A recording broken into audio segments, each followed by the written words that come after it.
My boyfriend is amazing when he's awake, but when he's asleep, he says awful things to me that make me wonder if he secretly feels that way. I, 25F, need to preface this by saying that when my boyfriend, 25M, is awake, he is wonderful and I couldn't be happier. We laugh and joke all day and spending time with him in general is truly a joy. Yes, I mean this. No, he doesn't upset me at all when he's awake.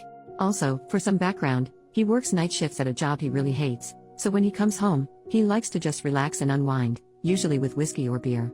Typically we cuddle or I massage his back and legs until he's drunk enough to fall asleep. He doesn't need alcohol to fall asleep.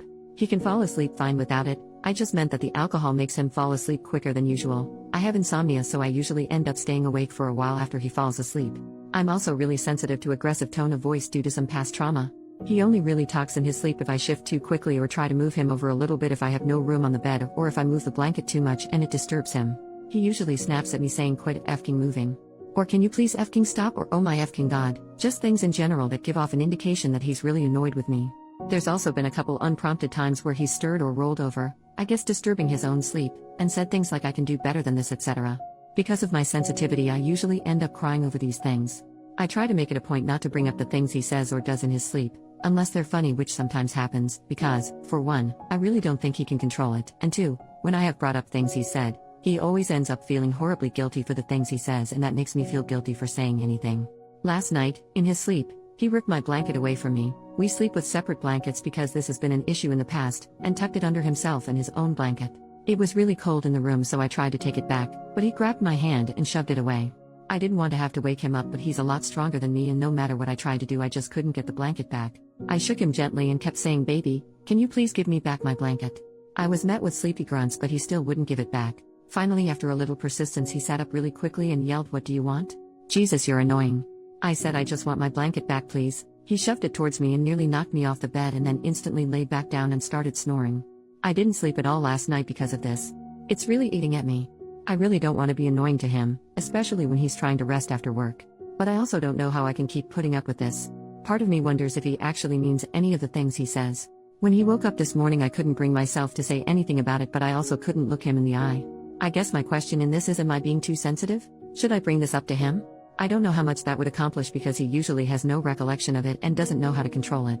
What can I do to keep my sensitivity from affecting our relationship and the way I see him and myself? First update, 5 days later. First, I'd like to address the comments accusing my boyfriend of being an alcoholic, being abusive, accusing me of lying about how happy I am in the relationship, or claiming he wasn't actually asleep during this and wanted an excuse to abuse me.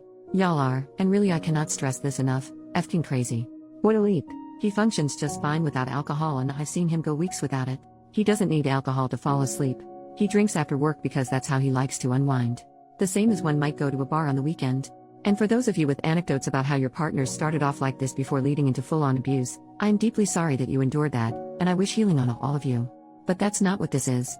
I've known my boyfriend for 10 years. He doesn't have an abusive bone in his body. Now on to the update. Shortly after I made this post, I asked him if he thought I was annoying. He said of course not, and asked me what prompted the question. When I brought up what he did in his sleep, he got very quiet for a short while and then asked, "Why didn't you slap the SHT out of me?" Which made me chuckle quite a bit. He then went on to say that he would prefer I tell him about the things he says in his sleep, stressing that if he crosses a line like that ever again I have full permission to smack the life out of him. I never would. I asked him if it was a possibility that the alcohol was making his sleep more restless, and he said maybe, I don't know. I then asked him if it would be a possibility to try going a couple nights without alcohol, and he agreed. Since then, our co-sleeping has been wonderful, restful, and peaceful, except for the night before last. He shook me awake while I was sleeping, and I asked him what was up. Baby, I'll show you." I had no idea what he was talking about, so I asked him. He said, "I'll show you." I said, "Baby, are you still asleep?" "Yeah. I'll show you." He instantly started snoring again. I must have giggled myself back to sleep. Anyways, I wanted to thank everyone for the kind advice, and we've decided to cut alcohol out before bed as it seemed to help immensely. Bless. Final update, 2 years and 4 months later. Hi. It's me again. Going back and reading these posts was insanely difficult. I want to kick myself for how deep in denial I was. Everyone in the comments was telling me that my boyfriend is an alcoholic, and I fought so hard against that. But it was true. A few months after my last post, I had an epiphany moment. It was 3 a.m., and he was drunk. He begged me to make him a pot of spaghetti because he liked the way I cooked it.